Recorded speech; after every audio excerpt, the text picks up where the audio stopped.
So your elite universities are also just another wing of the neoliberal consortium that runs this country and the world. They denied Cornel West tenure. And here we go. Ready? They're denying Cornel West tenure. He said, "This is my candid letter of resignation to my Harvard dean. I try to tell the unvarnished truth about the decadence in our market-driven universities. Let us bear witness against the spiritual rot." Denying Cornel West tenure is like denying the Beatles a record contract. That's what they're doing, and they don't care. Harvard, we don't care when your mom dies, apparently. Denying somebody tenure because they're against what an oppressive right-wing... So let's just get to it. I'll come back to this, but let's get to what he said. "I hope and pray you and your family as well. This summer is a scorcher. Here is my brief and candid letter of resignation. When I arrived 4 years ago, I hoped and prayed I could still end my career with some semblance of intellectual intensity and personal respect. How wrong I was. To witness a faculty enthusiastically support a candidate for tenure, then timidly defer to a rejection based on Harvard administration's hostility to the Palestinian cause was disgusting. We all knew the mendacious reasons given had nothing to do with academic standards. When my committee recommended a tenure review, also rejected by Harvard administration, I knew my academic achievement and student teaching meant far less than their political prejudices. Even my good friends in the Afro-American and African Studies departments were paralyzed, given their close relations to the administration. When the announcement of the death of my beloved mother appeared in the regular newsletter, I received 2 public replies. An ordinary announcement about a lecture, award, or professional advancement receives about 20 replies. This kind of narcissistic academic professionalism, cowardly deference to the anti-Palestinian prejudices of the Harvard administration, and indifference to my mother's death constitute an intellectual and spiritual bankruptcy of deep depths. In my case, a serious commitment to veritas requires resignation, with precious memories but absolutely no regrets." And so there he is. So he stood up against Israel and for the Palestinian people, and boy, they got a long arm, huh? And so he got denied tenure. Imagine how smug and self-important you have to be to not want Cornel West in your academic club. Wow. So they're denying someone tenure because that person is against what an oppressive right-wing government is doing to the Palestinians right now. It's a good look, huh, Harvard? Here's what Dr. West had to say when he was on our show around Force the Vote. We have to be just as vigilant in terms of accountability, answerability, responsibility when it comes to Biden and Harris, when it comes to the administration of the establishment of the Democratic Party, because we know it's tied to Wall Street. We know it's tied to militarism. We know that it doesn't want to hit mass incarceration. We know it doesn't want to hit the situation, the plight and predicament of working people, so that Wall Street is still very much in the driver's seat of the Democratic Party, just as it was very much in the driver's seat of the Republican Party. Mm-hmm. We're looking for what do ordinary people, everyday people, working people of all colors, all genders, all sexual orientation, all regions, what will we have? And that's the fundamental question. Brother, that's what you have been highlighting year after year after year. And I salute you for it, man. I really do. It just means, you're going to be misconstrued, misunderstood, attacked, character assassination, and so forth. I mean, I say join the club. They've been coming at me for decades after decades. You got a smile on your face. I got a smile on my face. Because when you're fighting for something bigger than just the next party election or the next position in the establishment, then you got a different kind of freedom, man. Different kind of freedom. America needs more free brothers and sisters of all colors. Yes. And it's often been the artists who've been the vanguard in that regard, the musicians and the comic artists. But we need free folk across the board if this democratic project is going to sustain itself, given the very ugly, not just neoliberal, but predatory capitalist and imperial foreign policy in place. I'm talking about that high, thick form of militarism that comes out of the Pentagon, and I don't care what color the head of the Pentagon is. We're talking about moral issues. For me, as a revolutionary Christian, we're talking about spiritual issues. Human beings being sacred, no matter what country, no matter what color, no matter what gender, sexual orientation they are. So we need more free men. He's a free man. So tip of the hat to Dr. Cornel West for staying true to himself, to his principles, and standing up against the machine. That's nice. Anything you have to say, Steph? Well, I just want to point out that a lot of universities and colleges will not provide tenure to their professors. So it's also another way that you continue to keep people as part-time people. And so you're never able to... I mean, he's an example. Here's this great professor. What a disservice to the student body that will be attending Harvard. That's not right. to have the exchange with this Brilliant thinker.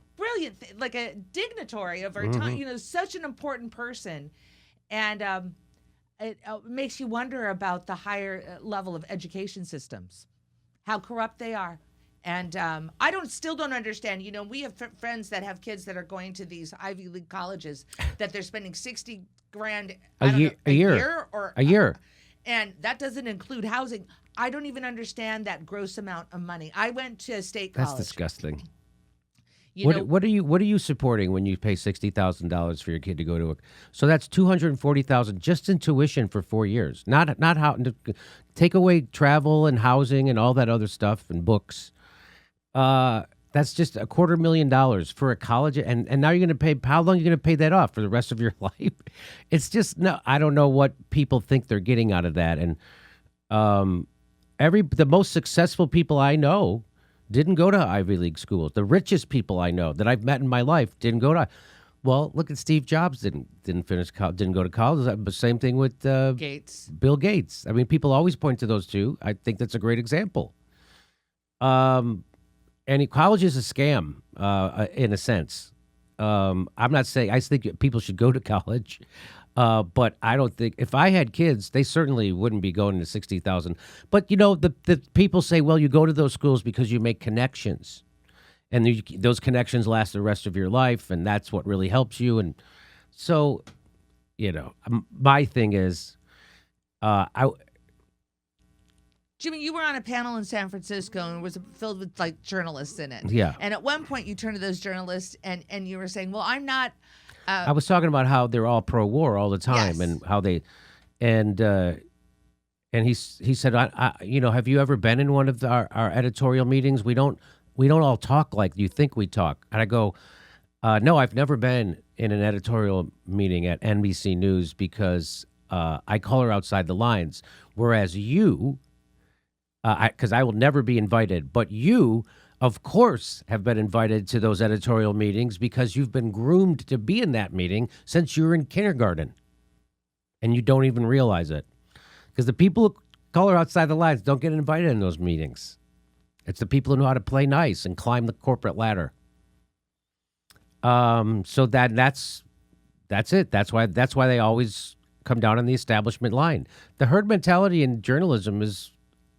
I mean, if Russiagate didn't prove it, that not one of them could ask a question as good as I was asking, a fucking pothead comedian who's not even a professional journalist as a profession. I mean, I've done journalism, and we do it better every time we try.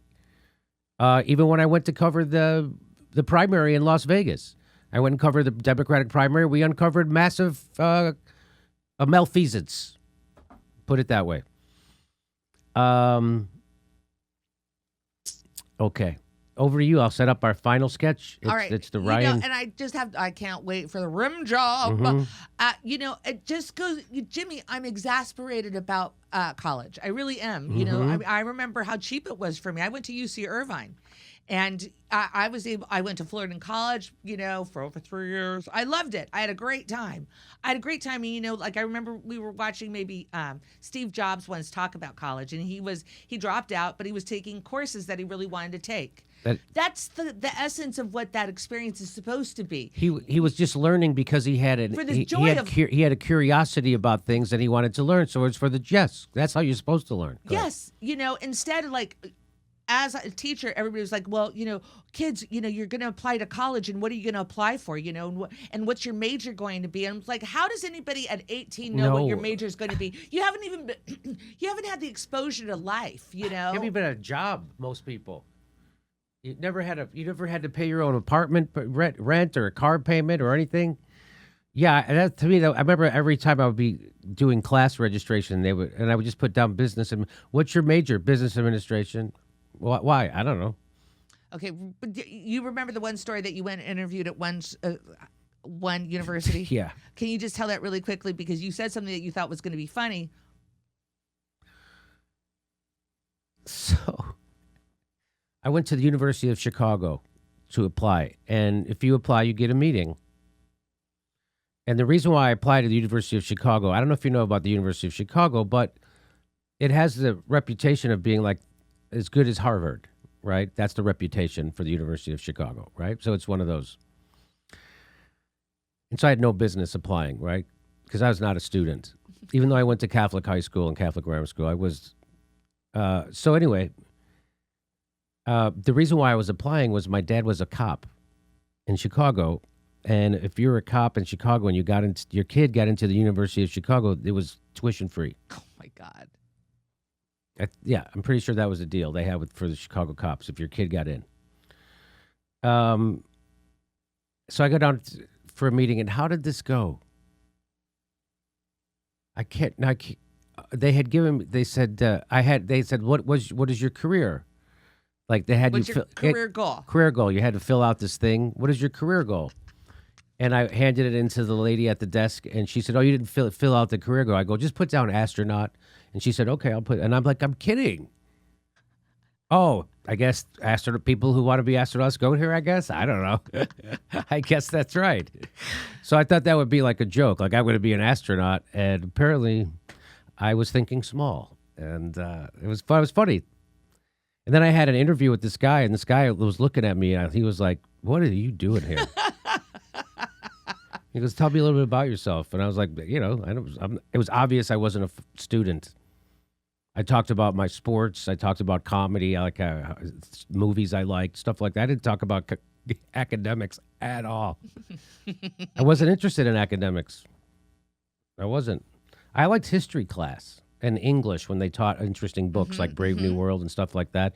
Those are the two classes I liked, history and English literature. Our live shows are back. August 4th, we're in Burbank. August 7th, we're in Chicago. We're going to Portland. We're going to Boston. We're going to everywhere. Go to JimmyDoreComedy.com for a link for tickets.